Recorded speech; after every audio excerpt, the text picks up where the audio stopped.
साल 2023-24 के लिए ITR यानी इनकम टैक्स रिटर्न फाइल करने की प्रोसेस शुरू हो चुकी है।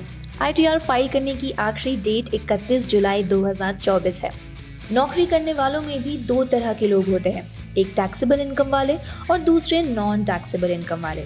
अक्सर जो लोग टैक्स ब्रैकेट में नहीं आते उन्हें लगता है इनकम टैक्स भरने की तो कोई ज़रूरत ही नहीं। बस यही सोचना तो गलत है। आप भले ही टैक्स के दायरे में ना आए, लेकिन अगर रिटर्न भरेंगे तो फायदे में ही रहेंगे।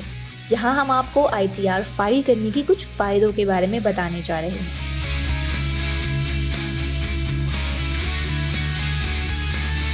फॉरेन ट्रैवल करने से पहले वीजा की जरूरत तो पड़ती ही है।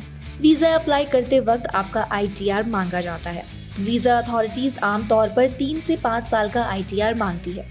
ITR के जरिए ये चेक किया जाता है कि जो व्यक्ति उनके देश में आ रहा है या फिर आना चाहता है उसका फाइनेंशियल स्टेटस क्या है।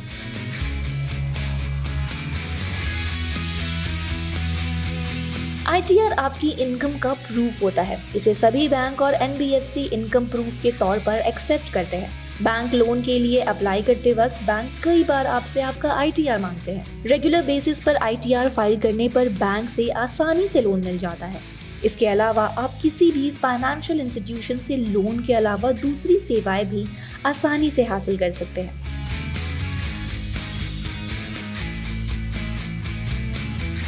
टैक्स रिफंड क्लेम करने के लिए ITR फाइल करना होगा। ITR फाइल होने के बाद इनकम टैक्स डिपार्टमेंट उसका असेसमेंट करते हैं। अगर रिफंड बन रहा है तो उसे प्रोसेस कर दिया जाता है।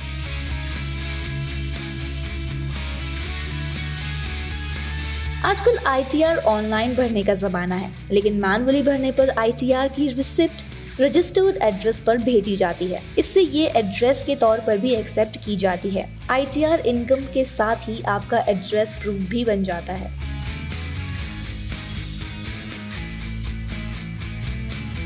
इंश्योरेंस कवर ज्यादा रखने की शर्त या फिर 1 करोड़ रुपए तक के टर्म प्लान पर इंश्योरेंस कंपनियां ITR देखती ही देखती है। इनकम का सोर्स और चुकाने की स्थिति को परखने के लिए भी आपका ITR मांगा जाता है।